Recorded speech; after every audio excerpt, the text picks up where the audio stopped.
Hello everybody, my name is Brandon. Welcome back to the channel. I'm here today with one of my favorite videos to film each and every month, and this of course is my TBR and TBW video where I share with you guys some of the things I hope to read and watch in the upcoming month. This time of course we're talking about April 2021. So I will share with you guys some updates from my March TBW, which now you know I only have one month to watch these items, so I don't have the opportunity to carry those over into the next month. So I'll share with you guys what I ended up finishing and what I didn't and what we're going to do from there. But I'll do that in the second half of the video. First though, let's talk about my TBR and what items I plan on reading this month. So yeah, lots to talk about today. So let's not waste any time at all. Let's dive right in. So let's start off with a graphic novel, and this one is on two of my lists this year. This is on my Star Wars canon journey list, I guess, if you will, and it's also on my 21 pieces of media to consume in 21, and this is Star Wars Volume 1, written by Jason Aaron. So you can see this is Volume 1, and this is the deluxe hardcover, so you gotta love that. I got this one at Ollie's last year for super cheap, and this one contains issues 1 through 12 of this series. So yeah, should be pretty darn good. I believe this takes place shortly after A New Hope, if I'm remembering right. So, or either shortly after, yeah, it's got to be shortly after A New Hope. So yeah, I'm very interested in checking this one out. This is where I'm at in my canon journey now. So I actually do have a couple of like one-shots that I need to read as well. So I'm not adding those to my TBR. If I get to them, great. If I don't, I can go back to them later. It's not a big deal. But this one for sure, I'm hoping to get through this month. So this contains, if I didn't mention it already, this contains issues 1 through 12 of this run, which I've heard really great things about. So really excited to dive into this one and see how it is. So the first book on my TBR is going to be a graphic novel from my Star Wars journey, Star Wars Volume 1, written by Jason Aaron. Sticking with that same theme of the 21 pieces of media to consume in 2021, I'm going to try to knock 2 off my list this month. I'm going to try to complete Kill River, written by Cameron Robeek, which is actually the start of what is now a trilogy of books, and this is basically just a slasher film, but put in novel form. So I am super excited about it. It has a wonderful cover. I believe Cameron Robeek actually does covers for some other authors who are on BookTube as well. So yeah, very interested in this one. I've heard nothing but good things about it. It's kind of a horror tube darling, if you will. Everybody loves it, so I cannot wait. But because this one is a little bit thicker, it's about 340 or so pages, I am only going to include this novel on my physical TBR. So yeah, I want to make sure I have time to get through it this month. So this is going to be the only one on my physical TBR, but I do have a couple of audiobooks, which I'll talk about next. But yeah, the only physical novel on my TBR is Kill River, the start of this Kill River trilogy, written by Cameron Robeek. The first audiobook that's going to go on my list is one that I actually purchased on Chirp Books, which I think is a super underrated service. But it was only like $1.99 or 99 cents, whatever it was. And it's from an author that I've read in the past. And frankly, I didn't really like the first book I read from these authors, I should say, because it's a duo. But this is written by James S. Murray, which is a name that might be familiar with you if you are a Impractical Jokers fan, but also written by Darren Weremouth. This is called Don't Move. So this one is not a part of the Awakened trilogy, which is, I read book 1 in that trilogy sometime maybe last year, maybe 2 years ago now. It was relatively new when it came out, and honestly, it was just not a good book. It was not even that well written, I didn't think, but I'm giving them another shot because this one I found for super cheap, and it sounds pretty cool. It's not the same as Awakened, which is about like underground, like cellar dwellers essentially, but it's or like these underground creatures, whatever you want to call them. But this one is about a giant spider. So I guess that this woman who lives in West Virginia, another reason I was interested because I lived in West Virginia for a few years. This woman who lives in West Virginia, she witnessed her son, I believe, and her husband die in a car crash or some type of accident 6 months ago. And so now she's trying to get her life back together. She decides to go on this church outing with her church into the West Virginian wilderness. And she ends up getting lost. And then this giant spider is playing a part in this some way, somehow. So it sounds like something I would enjoy. To be fair, Awakened sound like something I would enjoy, but hey, I'm going to give them another shot and see if maybe they've improved, because this would be, I think, their 4th book together, because they did the Awakened trilogy and now they did this one. So hopefully I will enjoy this one better. So the first audiobook I'm hoping to complete this month is Don't Move, written by James S. Murray and Darren Wehrmouth.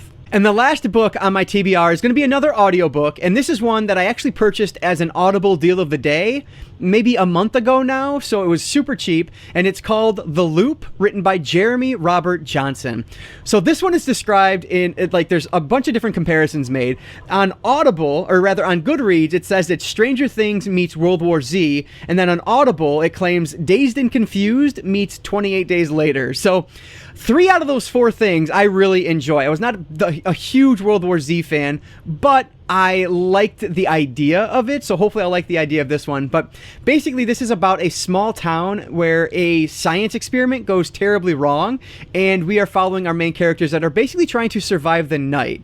So it sounds like something I will probably enjoy. That's why I ended up picking it up, so hopefully I will like it. It was only like, I don't know, $3 or $4 on the Audible deal of the day, so that's good enough for me to give it a shot. So I'm really hoping that this one lives up to kind of the comparisons that have been made for it, because those things that it compared it to, I really enjoy. So yeah, very excited about this one. I think this one would be pretty cool. And it's interesting because I've heard this book talked about a lot, but not a ton of love thrown its way. I think, like, on Goodreads, it only has a 3.48 right now out of 5 stars, which frankly is pretty low for Goodreads, but that's okay. I want to give it I want to get my own opinion on it, so I'm definitely going to check it out. So The Loop by Jeremy Robert Johnson is going to wrap up my TBR for the month of April. So it is a little bit smaller than normal, but that's okay. I'll probably read some other things mixed in there as well, but I don't know really what else I want to do, so I'll leave it at those 4. But now let's jump over to my letter and prompt TBW game. So like I mentioned at the beginning, I did update the rules last month so that I have to watch these movies in the month that they're on my TBW. I no longer give like a 60-day window. It's now a 30-day window or a 30-day-ish window. So I had ended up doing 4 movies last month. Typically it would only be 3, but I decided to add an extra one in just for the heck of it. So I have the Zero Boy. Let me do that a little bit better. I have the Zero Boys from Arrow Video, was my Arrow Video pick. And then my Scream Factory pick was Dawn of the Dead. And then I think this was just like a 4K movie, was X-Men Dark Phoenix, which is much better than anybody gives it credit for. And then Paranormal Activity, The Ghost Dimension 3D was the 3D movie on my list. So I did get through 3 of these 4, but you guys might remember I drew a Joker last month, which I can use as a save. So I am going to use that because I did not get around to watching Paranormal Activity, The Ghost Dimension in 3D. I don't have a perfect 3D setup right now because I don't really want to watch movies up in my attic space, and I don't, and the PSVR is just kind of annoying to mess with, so I just didn't get to it. So I'm going to use my Joker card to save this one. So that one will now be put aside. I don't have to worry about it. I was initially going to put the Joker card back into the deck, but I am going to keep it out until next month. There's obviously another Joker in there, so I could still draw one, but I don't want to, because I took out some of the cards from like the prompts from last month are not in there. I don't want to stack the deck in my favor, I guess, so I'm just going to keep that Joker card out until next month. But yeah, these 3 I did finish, and I enjoyed these in various ways. So I know that I guess I've just realized that I've done a really bad job of updating you guys on like my thoughts on these movies as I've watched them. So I need to correct that this month. And so next week, hopefully you will see a video that has reviews of these 3 and my reviews of some of the other things that were on my TBW for like January and or February, just so you guys know that I'm watching them and have some thoughts on them. And I'm excited to talk about these because there is a lot of things to talk about here. So that is the update from last month. So now let me go ahead and just really quickly throw the rules back on the screen, because I know every video is somebody's first. So I'm going to throw those rules back on the screen and go over them real quick before we jump into drawing the letter and the prompt for this game. In the most basic sense of this game, I'm drawing a letter from the Scrabble bag. There's A to Z and 2 blank tiles, which the blanks could be any letter. And then I'm drawing a card from a set of prompts. It starts off, I have 26 prompts, but whenever I draw a prompt in 1 month, it will not go back into the deck until like 2 months later. So the ones I drew last month are not in here. So we do have, what would that be, like 22 plus 1 joker, so 23 cards total. I then have to use that letter to choose a film title that matches the prompt I chose. Some of the updates that I added last month are it now must be a physical media pick, but I no longer have to pick a film I haven't seen before. It can be a film that I've watched in the past.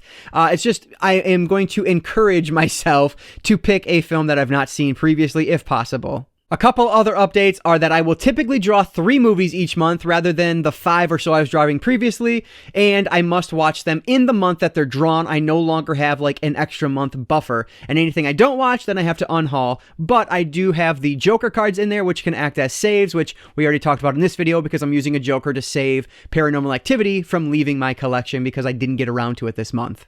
So those are the quick and dirty rules there. If we have any weird circumstances that pop up, we'll talk about them when we get to them. But let's get this party started by drawing my first letter. Oh my gosh, okay. So we have a very difficult letter. We have Q. So I guess while I'm drawing shuffling my prompts, I'll mention that if I don't have a film that matches the letter that I've drawn with the prompt, I would then just continue moving down the alphabet until I find a film that fits. So yeah, that's good enough there. Let's flip it, or cut it rather, and then flip it. All right, so we have a boutique label Criterion collection. So I have no idea if I have a letter Q film in my Criterion collection, but let me go take a peek. So as expected, I don't have any films in my Criterion collection that start with the letter Q, but moving down the alphabet as the rules indicate, I was able to move to R, and I have quite a handful of movies that I could have chosen there, but I decided to go with this one because it helps with my media goals, because it's a film from 1950. This is Akira Kurosawa's Rashomon. So this is and this is spine number 138 for those curious, but this has beautiful cover art. This is often considered one of the greatest films of all time by many people. It's a movie I've wanted to see for the longest time. I've had it in my collection for a significant amount of time. So this just felt right, and it's pretty short. It's only like 88 minutes long, so it's a pretty short one too to help myself out. But yes, very excited to watch Rashomon. So this is going to be the first film on my TBW from my Criterion collection. I couldn't pick a Q, so it dropped down to R, and I think this is a pretty good, what do you want to call it? A runner-up prize, I guess. So we're going to put Q back in the bag. And so I guess I'll mention it while I'm doing this. If I draw Q again, it would then represent a film director's first or last name. So if we get to that, we will deal with it then. So now I have the letter L. All right, so let's see what the letter, where are my cards? Here they are. Let's see what the letter L is going to match up with. Give it one more cut. And we're going to draw. All right, what do we got here? Watch a film released in the 1930s or earlier. Okay. So this is another one that might be a little tricky, but we'll see what we got here. I'm going to look through my app because that's going to be the easiest way to do it. So see if I can find a film that begins with the letter L that was released in the 1930s or earlier. To the surprise of probably nobody, a film from the 1930s or earlier that begins with L, of course, I had to go back to the Criterion collection, and I was able to find a Hitchcock film. It's actually my only feature-length film that fits this prompt in this letter, but I'm very excited to see this. This is The Lady Vanishes by Alfred Hitchcock, and this one was released in 1938, and this is spine number 3. So probably I think, what is Seven Samurai? Is Seven Samurai number 1? I think it is. So this is probably the second earliest I have, because I think like number 2 is something that's out of print now. Maybe Grand Illusion. I could just be saying things. I don't know. But anyway, Lady Vanishes is from, like I said, 1938. And this is a comic thriller, I guess. So excited to see this one. You guys have probably all seen this because it is a classic. So two like very films with a lot of hype surrounding them just because they are their age and they've earned a ton of respect over the years. So I am super thrilled to add The Lady Vanishes to my TBW. So we have one more film to draw. Let's see what we're going to get. Tossing L back in the bag. All right, last letter for the month. Let's see what we have here. We have the letter O. All right, so the letter O. Let's see what that is going to match up with. All right, come on, Joker. I want to get another Joker just so I have it, just in case. All right, that's probably good there. We're going to cut it one more time, and we're going to draw it. Okay, no Joker. That's disappointing.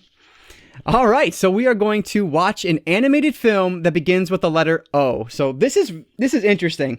So I'm going to give you guys a peek behind the curtain here. I actually filmed this video last night, and I forgot to turn my microphone on. And apparently when you're filming on your iPhone, if you have a microphone plugged in and you don't turn it on, it just records nothing. It doesn't like default to the iPhone microphone. It just doesn't record anything. So I had to scrap it. And 2 of the 3 prompts that I drew today were actually 2 that were on my list yesterday. So this works out. That was the Criterion Collection pick and the animated film. So I feel like this is just serendipitous. I was meant to watch these movies. So let me see if I can find a animated film that begins with the letter O. Okay, so for this one, I'm actually going to use a film that my buddy gave to me. It was either my birthday or a Christmas gift. I don't remember, but this is Disney Pixar's Onward. So this is one that I've not seen yet, and it's in 4K. So I am very excited to check this one out.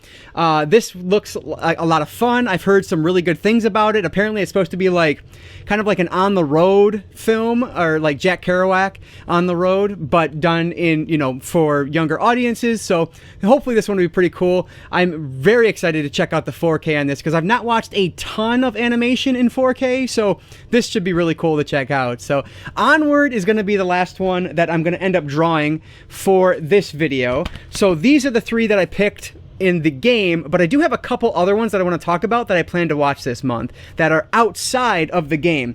So if I don't get to these, then that's fine. I'm not going to, like, they're not part of the game, so I don't have to unhaul them or anything. I just plan to get to them, but if I don't, then that's okay.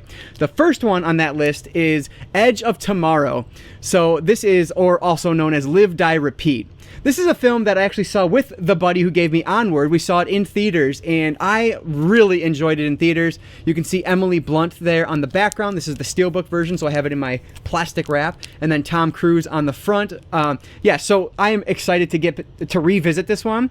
I actually have like a secret TBR video that's coming out very soon, hopefully in the next couple days here. So you guys might have a better understanding of why I'm adding this one to my list, but I will leave it at that. Excited to check this one out. And then the other one I want to see is just, I don't know why, because I saw this one in theaters as well, and this version is actually still sealed, so that tells you that I haven't watched this since I picked it up on Blu-ray. But I didn't love it when I saw it in theaters. I want to give it another shot, though. I just recently finished another Max Brooks book, and I enjoyed that one quite a bit, so I guess I just want to read this or watch this one again. So this is World War Z, a Brad Pitt film, and yeah, I didn't really like this the first time I saw it. I didn't really love the book that it's based off of either, but they are very different things. So gonna give this one another shot. Interested to see if it kind of hits me in a different way this time. I don't know, we'll see. And interestingly enough, both of these are the 3D versions of it, but I will probably end up just watching them in 2D just because it's easier. But yeah, so I'm hoping to get to both of these 2 this month as well. So that means that there are officially 5 movies on my TBW, with 3 of them being a part of the game, so I need to prioritize those. But yeah, so that's a pretty darn good month. All right, so there it is. Assuming my microphone has recorded this time, this is my April TBR and TBW alongside those 2 audiobooks that I mentioned as well. So this should be a really fun month for me in the world of media. I'm excited to get to these and just see what I love, what I don't love. Maybe I'm going to enjoy something better on a second viewing. We'll see. And the other thing I want to mention is that I was going to add back the prompts from last month back into the deck so I could draw them possibly next month, but instead, what I'm going to do is leave those out again. So I'm going to give it a 2-month buffer. That way, we're going to get different prompts, which is always exciting to me, at least. So hopefully you guys are cool with that. A little bit of a rule change there at the last second. But yeah, that'll be something we encounter next month, and I'll make sure to bring that up again. But yeah, so this is what I'm reading and watching for April. But I want to know what you guys are planning to consume next month, whether it's a video game, a book, a movie, whatever it is. What media are you planning to watch, read, consume, whatever, next month? month in April. Let me know down in the comments below. I would love to hear what you guys are doing because it gives me some ideas on some things I might want to read or watch in the future. As always, if you guys did enjoy this video, please give it a like down below and consider subscribing to Cinefessions here on YouTube. And if not, well, thanks for watching this one. I really do appreciate that. And like I always say, I don't just talk books and movies, I talk all things media, be it books, movies, video games, collectibles. If it's media related, I'm interested in it. And if you are too, you might consider subscribing. Alright guys, so that is going to do it for today. I just want to say thank you all so much for watching, and I want to encourage you to consume some media today. I'll catch you next time.